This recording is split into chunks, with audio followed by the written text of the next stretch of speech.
Voilà, donc nous avons notre fichier enregistré en format PSD.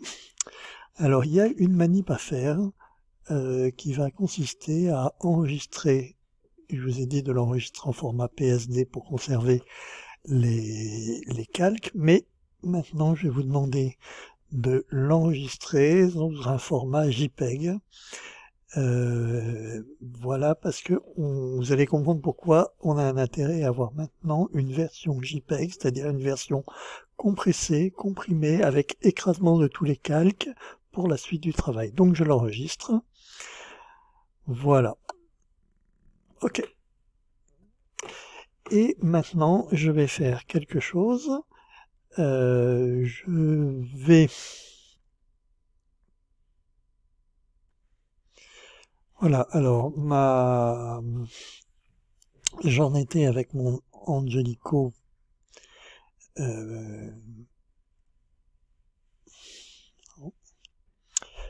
Voilà, j'ai fait une copie de mon fichier en JPEG, ce qui va me permettre d'ouvrir maintenant mon fichier JPEG, qui est là, dans un autre navigateur que Autodesk Sketchbook.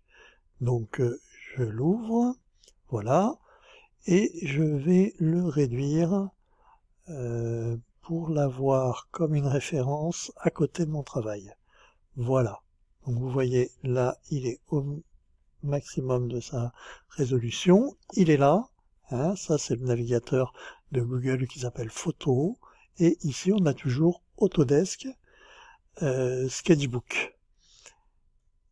Donc, je vais le remonter un petit peu. Voilà. Alors maintenant, je vais ouvrir mon fichier, celui que je vous ai envoyé. Ouvrir, enregistrer non. Et il s'appelle couleur sudoku.tif. Ouvrir. Donc là, on a quelque chose de différent. On va voir ici toujours notre palette.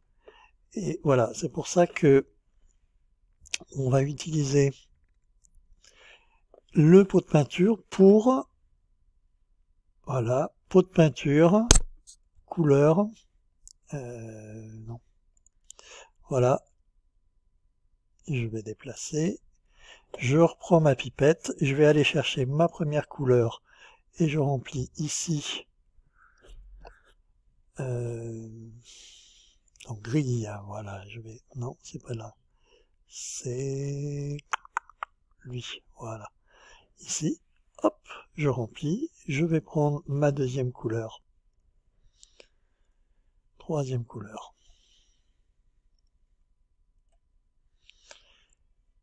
quatrième couleur, cinquième couleur. Vous voyez que la pipette, elle marche, je peux aller chercher des couleurs indépendamment de mon document de base, hein, sur d'autres documents.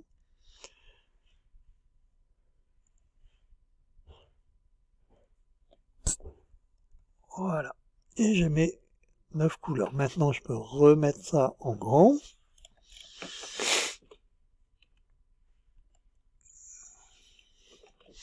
Voilà.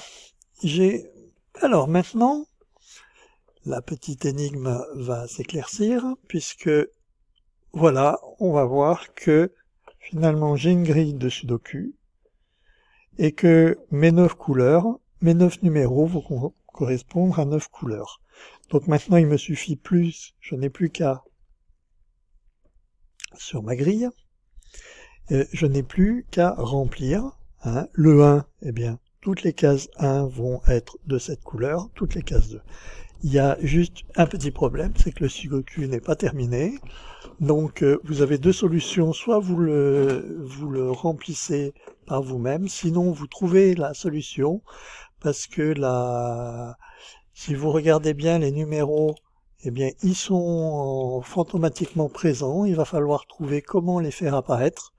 Hein, donc j'ai fait ça pour vous obliger à essayer de chercher dans les paramétrages de calque pour faire apparaître la solution du Sudoku. Une fois que vous aurez terminé votre Sudoku, eh bien, il vous restera plus qu'à peindre, à me remplir case numéro 1, case numéro 1, et quand le sudoku sera terminé, eh bien vous pouvez me renvoyer le fichier. Voilà. Voilà. Donc il me reste plus qu'à terminer de remplir mon beau sudoku. Voilà. Donc j'ai ma version sudoku de mon Fra Angelico, très très original. Eh bien il reste une chose à faire, enregistrer, non, recadrer le travail, hein, parce que finalement il n'y a plus que ce cadre qu'on veut avoir. Et une fois qu'il est recadré, on va enregistrer l'image, fichier, enregistrer sous. Là, on va l'appeler solution